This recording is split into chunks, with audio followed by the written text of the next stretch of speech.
தியானத்துக்காக எடுத்துக்கொண்ட வேத பகுதி அப்போஸ்தலனாகிய பவுல் கொலோசியருக்கு எழுதின நிருபம் 3வது அதிகாரம் 15வது வசனம்.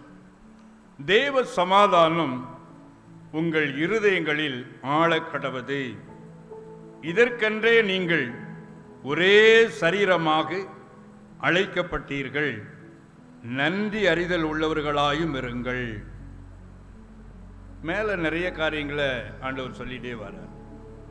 ஆவியானவர் சபைக்கு சொல்றாரு, கர்த்தருடைய பிள்ளைகளாக இருக்கக்கூடிய நாம ஒருவருக்கொருவர் அன்பாக இருந்து ஒருவரை ஒருவர் தாங்கி ஒருவரை ஒருவர் கனப்படுத்தி ஒருவருக்காக ஒருவர் ஜெபித்து. பிரியமானவர்களே, நீங்க ஒருவேளை ஒரு சரியான ஒரு ஆவிக்குரிய வாழ்க்கை வாழ்வீர்களானால், மற்றவர்களுக்காக நீங்க ஜெபிப்பீர்களானால், மற்றவர்களை குறித்த தரிசனங்கள் வெளிச்சங்கள் உங்க வாழ்க்கையில் வரும். உங்களை குறித்தே தரிசனம் வராது, மற்றவர்களை குறித்த தரிசனம் உங்க வாழ்க்கையில வரும். மற்றவர்களுக்காக பாரப்படுவது, அவனவன் தனக்கானவைகள் அல்ல பிறனுக்கானவைகளையும் நோக்குவானாக. ஆக மற்றவர்களுக்காக நம்முடைய ஜெப நேரத்தை நாம செலவு செய்ய வேண்டும். அந்த ஜெப நேரத்திலையும் ஒரு சுயநலத்தையே நம்ம காண்பிக்க கூடாது. எப்பொழுதுமே நான், எனக்கு, என் குடும்பம், அந்த சிந்தையை விட்டு நீங்கள் வெளியே வர வேண்டும். நீங்கள் உங்களை, உங்க குடும்பத்தை ஜெபத்தில் மறக்கும் போது பரலோகத்தாலே உங்கள் குடும்பமும் நீங்களும் நினைவு கூறப்படுவீர்கள். உங்களையும் நீங்க மறக்கணும். உங்களுக்காக ஜெபிக்கிறத மறக்கணும். உங்க பிள்ளைகளுக்காக ஜெபிக்கிறதையே மறக்கணும். ஜெப நேரம் என்றாலே அங்கே ஒரு சுயநலம் அங்கே வரக்கூடாது. ஆவியானவர் உங்களை ஆளுகை செய்ய வேண்டும். அந்த நேரத்தை உங்க பாரமான, உங்கள் வேதனை நிறைந்த அனுபவத்தை, கண்ணீரை மற்றவர்களுக்காக செயல்படுத்துங்க. அப்பொழுது நீங்கள் ஆசீர்வதிக்கப்படுவீர்கள். தேவனுடைய சமாதானம் உங்க இருதயத்தை ஆளுகை செய்யும்படிக்கு உங்க இருதயத்தை பாதுகாத்துக் கொள்ளுங்க. எல்லா காவலோடும் உன் இருதயத்தை காத்துக்கொள். அதற்குள்ள இருந்துதான் ஜீவ ஊற்று புறப்படும். அப்போ இருதயத்தை நம்ம காத்துக்கொள்ளணும். தேவ சமாதானம் நம்முடைய இருதயத்தை ஆளுகை செய்யணும். சமாதான குறைவுகள் வரும்படியான காரியங்களை நாம் இயேசுவின் நாமத்திலே அதை ஜெயமெடுக்கணும். அங்கே ஆண்டவருடைய ஆலோசனைக்காக காத்திருக்கணும். தேவனுடைய சமாதானம் நம்முடைய இருதயத்தை ஆளுகை செய்யணும். சமாதானம் இருதயத்தில் இருந்தாலே வியாதி வராது, வேதனைகள் வராது. கலக்கம் வந்தா அதில் ஒரு புதிய வழிகள் ஆண்டவர் திறப்பார். அது ரொம்ப முக்கியமானது. நம்முடைய இருதயத்தை சமாதானத்தினாலே காத்துக்கொள்ளணும். அதுக்கு கீழே ஒரு முக்கியமான வார்த்தை ஆண்டவர் சொல்றார். அதுதான் இந்த நாளிலே ஆவியானவர் கொடுத்த செய்தியின் தலைப்பு, நன்றி அறிதல் உள்ளவர்களாயிருங்கள். பிரியமானவர்களே, நாம மனிதனிடத்திலும் தேவனிடத்திலும் நன்றி அறிதல் உள்ளவர்களாயிருக்க வேண்டும். அநேகருடைய வாழ்க்கையில இந்த அனுபவம் இல்லாம இருக்கிறது. தேவ பிள்ளைகளாகிய நம்முடைய வாழ்க்கையிலே ஆண்டவர் இந்த அனுபவத்தை எதிர்பார்க்கக்கூடியவராக இருக்கிறாரு. நாம நன்றி அறிதல் உள்ளவர்களா இருக்கணும். மற்றவர்கள் செய்த நன்மையை மறந்துவிடக்கூடாது. அது நம்முடைய ஞாபகத்தில் இருக்கணும். அல்லேலூயா.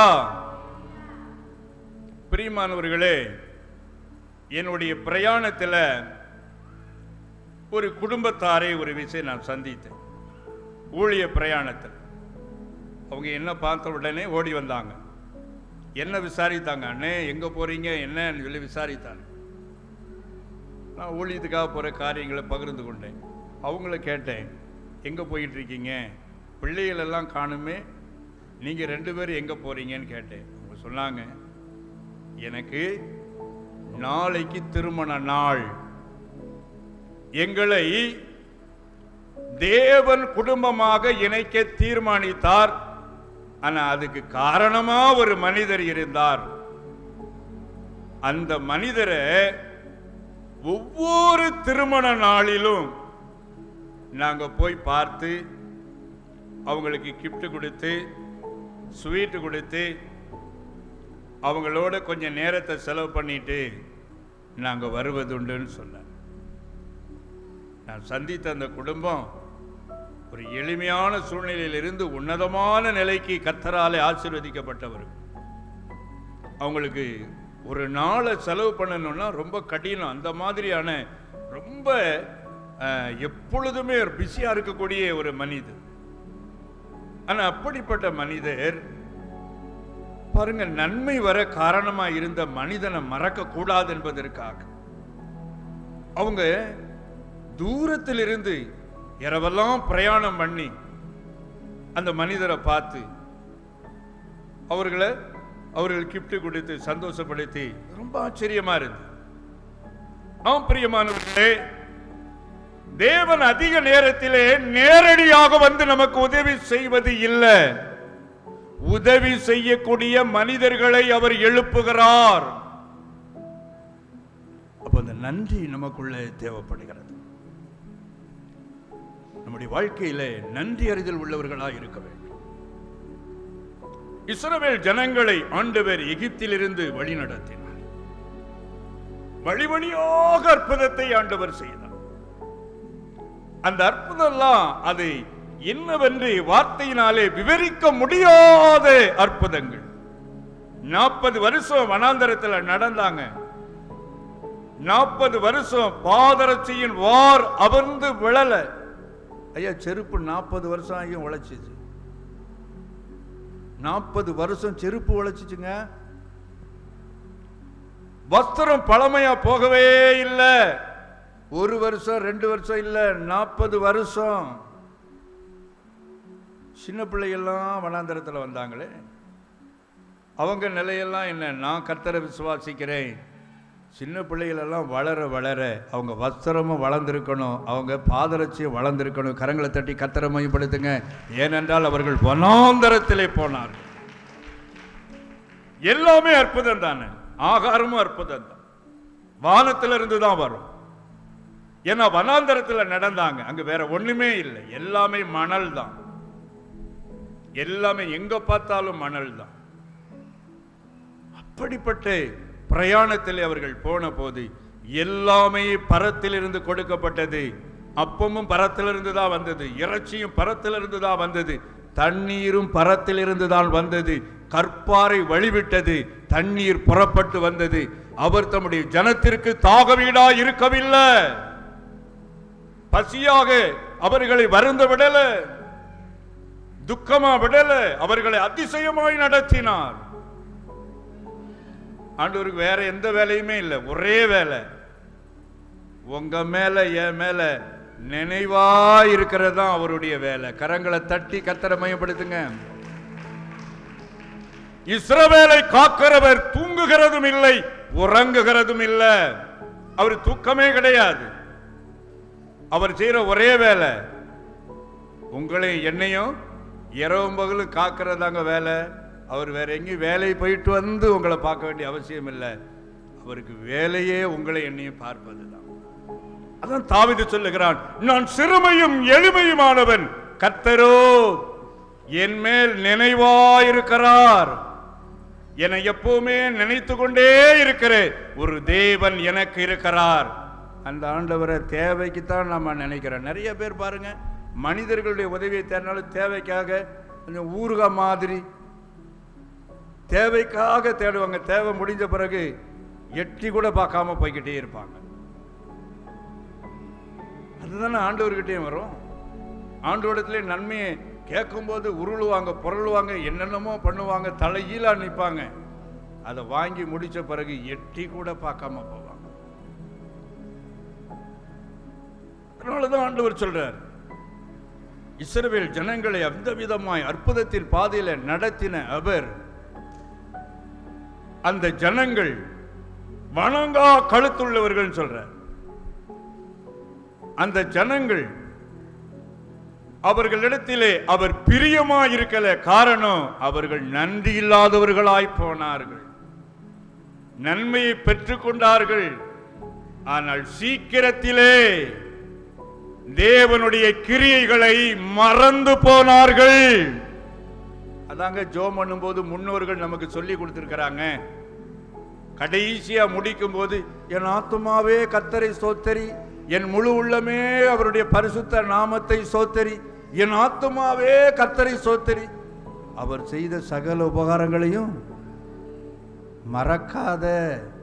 அதை கூட மறந்துட்டு வேகமாக டொடன்னு சொல்லி ட்ரெயின் போகிற மாதிரி போயிட்டு டப்புன்னு முடிச்சிருவாங்க. அவ்வளோதான். ஆத்மாவையெல்லாம் ஆள ஆரம்பித்த மாதிரி இருக்கும், பட்டுன்னு முடிச்சிருவாங்க. அதை உணர்ந்து கூட சொல்கிறதில்ல. அதை உணரணுங்கிறதுக்காகத்தான் முன்னோர்கள் ஜோமணி முடிக்கும்போது இந்த விதமாக முடிங்க. வேதத்தில் அப்படி இருக்குதா? எல்லோரும் ஜோமணி முடிக்கும்போது ஆத்மாவையாக போடுறாங்க. நாம் ஆத்மா ஒரு மீட்டிங் முடிவில் போடப்பட்டால் நம்ம உடனே பைபிள் எடுத்து அந்த ஆத்மாவைங்கிற நேரத்தில் பேக்குள்ளே உள்ளே வைக்கணும், பட்டுன்னு எல்லாத்தையும் பேக் பண்ணணும், படார்னு எழும்பி புறப்படணும். அதுதான் ஆத்மா. ஆத்மானா உங்களுக்கு போய்வான்னு சொன்ன மாதிரி. அது அப்படி இல்லை. ஆத்மா நன்றியுள்ளதா இருக்க வேண்டும். ஆண்டவருடைய நன்மைகளை மறக்கவே கூடாது. உள்ளத்தின் ஆழத்தில் இருந்து நன்றி அறிதல் உள்ளவர்களாயிருங்கள். நம்ம யாருக்கு நன்மை செய்யணுமோ அவங்களுக்கு செய்யணும். பிரியமானவர்களே, எஸ்தர் நடவடிக்கைகள்ல அகாஸ்வர ராஜாவுடைய சம்பவம். அகாஸ்வர ராஜாவுக்கு அவருக்கு ஒரு நாள் இரவில் தூக்கமே வரல. அப்போ தூக்கம் வரலைன்னா நாம உடனே என்ன செய்வோம்? ஒன்று தூக்க மாத்திரையை போடுவோம், அப்படி தானே? இல்லைன்னா தூக்கம் வர்ற வரைக்கும் நான் வீடியோ பார்ப்பேன் மொபைலில். அப்படி இல்லைன்னா தூக்கம் வர்ற வரைக்கும் பாடல் கேட்பேன். வீடியோ பார்க்குறவங்க விடிய காலம்தான் தூங்குவீங்க. தலைவலி வந்த பிறகு தான் தூக்கம் வரும், அது வேற. ஆனால் அந்த நாட்களில் ராஜாவுக்கு தூக்கம் வரலையாம். அவன் உடனே தூக்கத்துக்கு ஏதாவது மருந்து கொடுங்க, மாத்திரையை கொடுங்கன்னு கேட்கல. அந்த ராஜா சொன்னதை வாசிக்கலாமா? எஸ்தர் நடவடிக்கைகள்ல 6வது அதிகாரம் 1 வசனத்திலிருந்து சில வசனங்களை வாசிக்கிறேன். அந்த ராத்திரியிலே ராஜாவுக்கு நித்திரை வராதபடியினால் கால வர்த்தமானங்கள் எழுதியிருக்கிற நடபடி புஸ்தகத்தை கொண்டு வர சொன்னான். அது ராஜ சமூகத்தில் வாசிக்கப்பட்டது. அப்பொழுது வாசர் காவலாளரில் ராஜாவின் 2 பிரதானிகளாகிய பிக்தானாவும் தேரேசும் ராஜாவாகிய அகாஸ்வேருவின் மேல் கைபோட பார்த்த செய்தியை மொர்தகாய் அறிவித்தான் என்று எழுதியிருக்கிறது வாசிக்கப்பட்டது. அப்பொழுது ராஜா, இதற்காக மொர்தகாய்க்கு கனமும் மேன்மையும் செய்யப்பட்டதா என்று கேட்டான். அதற்கு ராஜாவை சேவிக்கிற ஊழியக்காரர், அவனுக்கு ஒன்றும் செய்யப்படவில்லை என்று சொன்னார்கள். அல்லேலூயா. கீழே உள்ள வசனத்தில் மொர்தகாயை அகாஸ்வரி ராஜா என்ன விதமாய் கணம் பண்ணினார் என்பது எழுதப்பட்டிருக்கிறது. வீட்டில் போய் வாசிங்க. நீங்க யாரும் வாசிக்க மாட்டீங்க. தூக்கம் வரலன்னு சொன்ன உடனே, நான் எங்கே தவறி இருக்கிறேன்? யாரோ என் மீது துக்கத்தோடு இருக்கிறார்களே, யாரோ என் மீது துக்கத்தோடு இருப்பதினாலே நல்ல சுகமான நித்திரையை ஒவ்வொரு மனிதனுக்கும் கொடுக்கக்கூடிய தேவன் இன்று இரவிலே ஏன் என் நித்திரையை தடை செய்ய வேண்டும்? நமக்கு நித்திரை வரலன்னா உடனே நமக்கு சிந்தனை வரும், எனக்கு யாரோ பில்லி சூனியம் வைத்து விட்டார்கள். ரட்சிப்பு இருக்குது, பரிசுத்தாவி இருக்குது, ஞானஸ்தானம் பெற்றாச்சு, எல்லாமே வந்தாச்சு. காலத்தை பார்த்தா இந்த இடத்துல நின்று நீங்க பிரசங்கம் பண்ணணும், விசுவாசிச்சா பிசாசுகளை துரத்தி அற்புதங்களை செய்யணும். ஆவிக்குரிய வயசு நீண்டுகிட்டே போகுது. 20 வருஷம், 25, 30 அதையும் தாண்டி போகுது. ஆனா இரவிலே தூக்கம் வரவில்லை என்றால் உடனடியாக பிசாசு கொண்டு வருகிற சிந்தனை, யாரோ உனக்கு பில்லி சுனியை வைத்து விட்டார்கள். இனி பில்லி சுனியத்தை எடுக்கிற மாதிரி ஊழியர் எங்க இருக்கிறார்? வரம்பற்றவர்களை தேடுங்கள். ஆனா அன்றைக்கு ராஜா நித்திரை வரலன்னு சொன்ன உடனே, இந்த நித்திரை தேவனிடத்தில் இருந்து அல்லவா கொடுக்கப்படுகிறது. இந்த நித்திரை இன்று எனக்கு ஏன் தரப்படவில்லை? அப்படியானால் என் நிமித்தமாக மனஸ்தாபத்தோடு யாரோ ஒரு மனிதர் இருக்கிறார். அந்த நாட்கள்ல பாருங்க, ராஜா ஒரு திட்டத்தை வைத்திருந்தான். அது வேற எந்த ராஜாவும் வைத்திருந்ததாக தெரியல. கால வர்த்தமான புத்தகம் ஒன்று இருந்தது. அப்படின்னா டைரிங்க, டைரி வச்சிருப்பீங்க இல்லையா? உங்க டைரியை பார்த்தா நாங்கள் டூர் போகணும், அங்கே போகணும், அங்கே போய் இறங்கணும், உடனே ஐஸ்கிரீம் சாப்பிட்டு தான் இருக்கும். ஆனால் ராஜாவுடைய டைரியில் என்ன எழுதப்பட்டிருக்குது? யாரெல்லாம் அவருக்கு நன்மை செய்தார்களோ, யார் மூலமாகலாம் தேவன் அவருக்கு இறங்கினாரோ, அவர்களுடைய செய்கைகள் எல்லாம் அவர்களுடைய பெயரோடு எழுதப்பட்டிருந்தது. கால வர்த்தமான புஸ்தகத்தை எடுத்து வாசிங்கன்னு சொன்ன உடனே முருதகாய் செய்த நன்மை அங்கே வாசிக்கப்படுகிறது. உடனே ராஜாவுடைய உள்ளத்திலே ஆவியானவர் தூண்டுகிறார், நீ அவனுக்கு அதுக்கு பதில் நன்மை செய்யலையே, இந்த ரகசியத்தை உன்னிடத்தில் சொன்னதை ஒருவேளை எதிராளிகள் கேள்விப்பட்டா ரகசியத்தை சொன்ன உடனே கழுத்தை அறுத்து போட்டுருவாங்க. ஜீவனையும் பணையும் வைத்து தன்னுடைய ஜீவனையும் பாராமல், தன் ஜீவனை ஒரு பொருட்டாக எண்ணாமல் முருதகாய் ராஜாவுக்கு வரக்கூடிய ஆபத்தை அந்த நாட்களில் தெரியப்படுத்தினான். அதனால ராஜாவுடைய ஜீவன் பாதுகாக்கப்பட்டது. அதற்கு ஈடாக பதில் நன்மை செய்ய வேண்டும். அதனால் தேவன் நித்திரையை தடை செய்தார். உங்க நித்திரையை தடை செய்தா உடனே நீங்க எழும்பி இனிமேல் முருதகாயை போல ஆண்டவர்கிட்ட கேளுங்க, ஆண்டவரே நான் எங்க நன்றி இல்லாதவளா இருந்திருக்கேன், எந்த இடத்துல நன்றி இல்லாதவனா இருந்திருக்கிறேன் என்று தேவனிடத்தில் விசாரிங்க. அதை விட்டுட்டு ஆஸ்பத்திரிக்கு போய் தூக்க மாத்திரையை வாங்கி 1க்கு 2 போட்டு அப்படி தூங்கி பழகாதீங்க. பிரியமானவர்களே, என்னுடைய ஊழியத்துடைய ஆரம்ப காலம். அப்போ ஒரு நாள் ஒரு தாயார், அவங்க மகா, அதுக்கு ஒரு சின்ன பிள்ளை இருக்குது 3 வயசு, அவங்க இது மாதிரி மீட்டிங் வந்துட்டு கடைசியாக ஜோம் பண்ண வந்தாங்க. அந்த மகளுக்காக ஜோம் பண்ண உடனே அசுத்தாவியில் அலக்கழித்து ஆடிக்கொண்டிருந்தான். அப்போ அந்த தாயார் கண்ணீரோடு என்னை பார்த்து சொன்னாங்க, ஐயா நிறைய இடத்துல நாங்கள் கொண்டு போய் ஜோம் பண்ணுறதுக்காக கூப்பிட்டு போனோம், ஆனால் எங்கேயுமே இந்த பிசாசு வெளியே போகவே இல்லை. இவளுடைய புருஷன் சொல்லிட்டாரு, பேய் பிடிச்சவளை போய் எனக்கு கல்யாணம் பண்ணி வச்சுட்டீங்க, அதனால் நான் டைவர்ஸ் பண்ணிவிட்டு வேறு கல்யாணம் பண்ண போகிறேன். அவள் இந்த பிசாசு படியிலேருந்து சோமாயி வந்தால் தான் அவளுக்கு வாழ்க்கை, நீங்கள் ஒழுங்காக அவளை கூட்டிகிட்டு போயிருங்கன்னு சொல்லி ஒரு நாள் சொன்னார். அதனால் அவளை நான் கூட்டிகிட்டு வந்து அங்கே இங்கேயுமா அலைஞ்சு கொண்டு இருக்கிறேன். ஒரு வியாதின்னா ஆஸ்பத்திரியில் போய் பார்த்துடலாம் ஐயா, எங்கெங்கேயோ போய் சுகமே ஆகலை.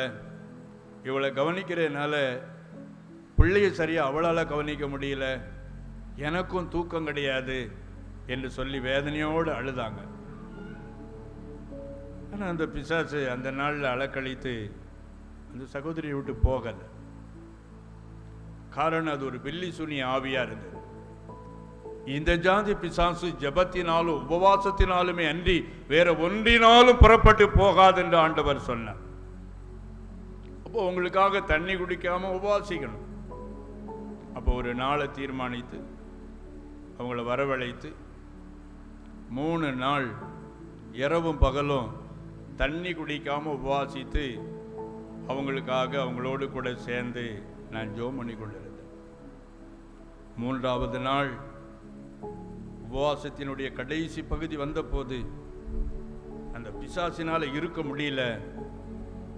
அது அழக்கழித்து ரொம்ப அகோரமாக அதோடைய தோற்றத்தை இன்ன விதம் சொல்ல முடியாது, அந்த விதமாக அழக்கழித்து அந்த பிசாசு, என்னால் இனி இருக்க முடியல, நீ இவளுக்காக வந்து பசி பட்டினியாக கிடக்கிறதுனால உங்கள் அப்பா என்னை அவ்வளவா நெருக்கிறாரு, என் மேலே நெருப்ப போடுறாரு, எனக்கு இருக்க முடியல, நான் இவளை விட்டு இந்த குடும்பத்தை விட்டு போகிறேன் அப்படின்னு சொல்லிட்டு அந்த பிசாசு வெளியே போயிடுச்சு. சுகமாகி போயிட்டாங்க. ஒரு ஏழ்மையான ஒரு குடும்பம். ஒரு 3 நாள் கழித்து அந்த அம்மா வந்தாங்க. அவங்க வந்துட்டு கையில் ஒரு பார்சல் வச்சுட்டு வந்தாங்க. என் கையில் கொண்டு கொடுத்தாங்க. என்னம்மா என்ன அப்படின்னு. ஐயா இதை நீங்கள் வச்சுக்கிடுங்க அப்படின்னா. திறந்து பார்த்தேன், அது ஒரு ஹார்லிக்ஸ் பாக்கெட். என்னத்துக்கு எனக்கு அப்படின்னு.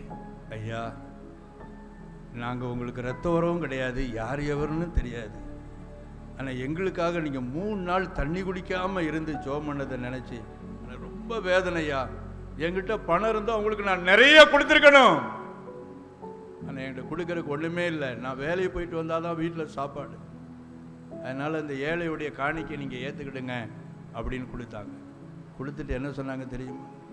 ஐயா நீங்கள் ரொம்ப நல்லா இருக்கணும்யா, நீங்கள் ரொம்ப ஆசீர்வாதமாக இருக்கணும், உங்கள் பிள்ளைகளும் நல்லா இருக்கணும்யா, அவங்க நல்லா இருப்பாங்கய்யா, நீங்கள் நல்ல தீர்க்காயில இருந்து எங்களை மாதிரி மக்களுக்காக நீங்கள் ஜெபம் ஏறெடுக்கணும்யா அப்படின்னு சொல்லிட்டு போனாங்க. பிரியமானவர்களே, சுகமடைந்தவர்கள் 10 பேர் அல்லவா? மீதம் 9 பேர் எங்கே? இந்த அந்நியன் மாத்திரம் என்னை மகிமைப்படுத்தும்படிக்கு வந்தானே. ஆண்டவருடைய உள்ளத்தில் ஒரு வேதனை இருந்ததில்ல. நன்றி அறிதல் உள்ளவர்களா இருக்கணுங்கிற ஒரு உணர்த்துதல் அவர் உள்ள இருந்ததில்ல. எதிர்பார்ப்பவருக்குள்ள இருந்ததல்லவா? உங்கள் ஒவ்வொருவரையும் அப்படியே ஆண்டவர் எதிர்பார்க்கிறார். சின்ன சின்ன காரியத்திலும் நீங்கள் நன்றி உள்ளவர்களாய் இருக்க வேண்டும் என்று அவர் எதிர்பார்ப்புள்ளவராயிருக்கிறார். வருஷத்தின் கடைசி பகுதியிலே நாம் வந்திருக்கிறோம். ஆனா வருஷத்தை திரும்பி பார்த்தா எவ்வளோ நன்மைகளை ஆண்டவர் நம்முடைய வாழ்க்கையிலே செய்து கொண்டே இருக்கிறார். எவ்வளவோ நன்மைகள். ஒவ்வொரு நாளும் அவர் செய்கிற நன்மைக்கு அளவே இல்லை. சின்ன சின்ன காரியத்தில் இருந்து ஆண்டவர் அப்படியாக அவர் நன்மை செய்கிறவராய் இருக்கிறார். ஹல்லேலூயா, ஹல்லேலூயா, ஹல்லேலூயா, ஹல்லேலூயா, ஹல்லேலூயா. இயேசுவே உமக்கு ஸ்தோத்திரம், ஸ்தோத்திரம், ஸ்தோத்திரம். ஆமென், ஆமென், ஆமென், ஆமென், ஆமென், ஆமென். உங்க நாமம் மகிமைப்படட்டும், உங்க நாமம் மகிமைப்படட்டும். சொல்லுங்களேன் அப்பாவிடத்துல. ஆமென், ஆமென். உங்க நாமம் மகிமைப்படட்டும் அப்பா. இயேசுவே உமக்கு ஸ்தோத்திரம். நன்றி, நன்றி. உடைய கரத்தில் ஒப்பு கொடுத்து ஜெபிக்கிறப்பா. அப்படியே கரங்களை உயர்த்துங்க. நம்முடைய நம்பிக்கை டிவி சேனல்ல நிகழ்ச்சியை பார்க்குற அநேகர் இயேசு அறியாதவங்க கூட உண்டு. அவங்க இந்த மாதம் முழுவதும் கொடுத்திருக்கிற ஜெப விண்ணப்பங்கள் ஏராளமாக நம்முடைய அலுவலகத்தில் இருக்குது. அதன் மீது கர்த்தருடைய கரம் வரணும். அவங்க இந்த நன்மையை பார்க்கணும். ஹல்லேலூயா. எல்லாருமே வாயை திறந்து ஆண்டவரே அவங்க எல்லாம் ஆசீர்வதிக்கப்படட்டப்பா. ஆமீன், ஆமீன். நாங்கள் எல்லாம் ஒருமனப்படுகிறோம் ஆண்டவரே. இயேசுவே உமக்கு ஸ்தோத்திரம். இந்த ஜெப விண்ணப்பங்களுக்கு நேராக நம்முடைய கரம் நீட்டப்படட்டும். ஹல்லேலூயா. தகப்பனே உமக்கு ஸ்தோத்திரம் அப்பா. இயேசுவே நன்றி செலுத்துகிறோம். மந்திர கட்டுகள், வெள்ளி சூனியத்தின் வல்லமைகள் இயேசுவின் நாமத்திலே நொறுங்குண்டு செயலற்று போகட்டும். இயேசுவின் நாமத்திலே அழிக்கப்பட்டு போவதாக. இயேசுவின் நாமத்தில் வல்லமை இறங்கட்டும். நன்மைகளை தடை செய்கிற சாத்தானுடைய கிரியைகள் அழிக்கப்படட்டும். குடும்பங்கள் ரட்சிக்கப்படட்டப்பா. சமாதான குடும்பங்களுக்குள்ள பெருகட்டும் ஆண்டவரே. தகப்பனே சமாதான குடும்பங்களுக்குள்ள இறங்கி வரட்டும். இந்த ஜெப விண்ணப்பங்களுக்கெல்லாம் கர்த்தர் பதில் கொடுப்பீராக. நன்றியுள்ளவர், நன்றியுள்ளவர். தகப்பனே உமக்கு ஸ்தோத்திரம், ஸ்தோத்திரம், ஸ்தோத்திரம், ஸ்தோத்திரம். இரக்கமுள்ள தகப்பனே நன்றி, நன்றி, நன்றி, நன்றி, நன்றி, நன்றி, நன்றி, நன்றி, நன்றி, நன்றி, நன்றி அப்பா. நாங்கள் நன்றி உள்ளவர்களா தகப்பனே உமக்கு ஸ்தோத்திரம். மற்றவர்களுக்காக விண்ணப்பிக்கிறார். எங்களுக்கு செய்தது போல அவங்களுக்கு செய்யுங்கப்பா. ஆமே. நன்றி உள்ளவர்கள் மென்மேலும் நன்மையை பெறுவார்கள். இரக்கமுள்ள தகப்பனே நன்மைகள் அவர்கள் பக்கமாய் கடந்து போகட்டும், கடந்து போகட்டும். அது கடத்தப்படட்டும். இயேசுவின் நாமத்தை சொல்லி நாங்கள் ஜெபிக்கிறோப்பா. அந்த குடும்பங்களுக்குள்ள நன்மைகள் கடந்து செல்லட்டப்பா. ஆமேன், ஆமேன், ஆமேன், ஆமேன். இயேசுவே உமக்கு ஸ்தோத்திரம். நன்றி உள்ளவர்கள் எல்லாருமே ஆமேன். கரத்தை உயர்த்தி அப்படி ஜெபம் பண்ணுங்க. அந்த குடும்பங்களுக்குள்ள நன்மை போகட்டப்பா. நாங்கள் இப்பொழுதே ஒருமனப்பட்டு ஜெபிக்கிறோம் ஆண்டவரே. இயேசுவே உமக்கு ஸ்தோத்திரம். ஆமேன் அப்பா. எங்களுக்கு செய்தது போல அவங்களுக்கு செய்யுங்கப்பா. நன்மையை பெற்றுக்கொண்ட நாங்கள் நன்றி உள்ள உணர்வோடு கூட அவர்களுக்காகவும் நாங்கள் ஜெபிக்கிறோம் ஆண்டவரே. கர்த்தர் இந்த குடும்பங்களுக்குள்ளெல்லாம் நன்மையை கொண்டு வாங்க, சேமத்தை கொடுங்கப்பா. சாட்சி வரட்டும் ஆண்டவரே. அற்புதம் நடந்தது என்று சொல்லட்டும். உங்க நாம மகிமைப்படட்டப்பா. ஒப்பு கொடுக்கிறோம், பொறுப்படுங்க. இயேசுவின் நாமத்தில் பிதாவே, ஆமென் ஆமென். பிரியமானவர்களே, இயேசுவின் பிறப்பையும் பிறப்பின் பண்டிகையும் முன்னிட்டு 1000 கிராமங்களிலே நற்செய்தி என்ற தரிசனத்தோடு கிராமங்களை நோக்கி தீவிரமாக நமது மிஷனரிகள் செயல்பட்டு கொண்டிருக்கிறார்கள். அதன் மூலமாக ஆயிரக்கணக்கான மக்களுக்கு பிறப்பின் நற்செய்தி அறிவிக்கப்படுகிறது. அது மாத்திரமல்ல, மழையென்றும் பனியென்றும் பாராமல் எளிமையான காணிக்கைகளை வைத்துக்கொண்டு மிகுந்த பிரயாசத்தோடு சுவிசேஷ வேலைகளை செய்கிற நமது மிஷனரிகளை இந்த பண்டிகை நாட்களில் நினைத்து கொள்ளுங்கள். உங்களால் இயன்றதை கொடுத்து இந்த மிஷனரி பணிகளை ஆதரியுங்கள். 1998ஆம் ஆண்டு ஆரம்பிக்கப்பட்ட நமது கல்வாரி சுவிசேஷ மிஷனரி இயக்கமானது ஒடிசா மாநிலத்தை தலைமையிடமாக கொண்டு ஒடிசா மாநிலத்தில் 6 மாவட்டங்களில் 176 மிஷனரிகளை கொண்டு 13 இன மக்கள் மத்தியில் ஒவ்வொரு மாதமும் 500 புதிய கிராமங்களை சந்திக்க வேண்டும் என்ற மேலான தரிசனத்தோடு சுவிசேஷ பணியினை செய்து வருகிறது. தேவனுடைய ஆலயங்கள் இல்லாத இடங்களில் தேவனுடைய வார்த்தையை அறிவித்து நமது ஊழியத்தின் மூலம் ஆலயங்கள் கட்டப்பட்டு வருகிறது. ஒடிசாவில் வாலிபர் முகாம், சிறுவர் முகாம், விடுதலை முகாம் மூலமாக எண்ணற்ற மக்களுக்கு தேவனுடைய வார்த்தையானது அறிவிக்கப்பட்டு வருகிறது. அறியப்படாத இடங்களில் தேவனுடைய வார்த்தையை அறிவிக்கும் நமது மிஷனரி ஊழியத்தில் இன்னும் அதிகமான மிஷனரி பணியாளர்கள் எழும்பப்படவும், ஒடிசா மொழியில் தேவனுடைய பரிசுத்த வேதாகமத்தை கொடுக்கும் நன்கொடையாளர்கள் எழும்பவும் ஜெபித்துக் கொள்ளுங்கள்.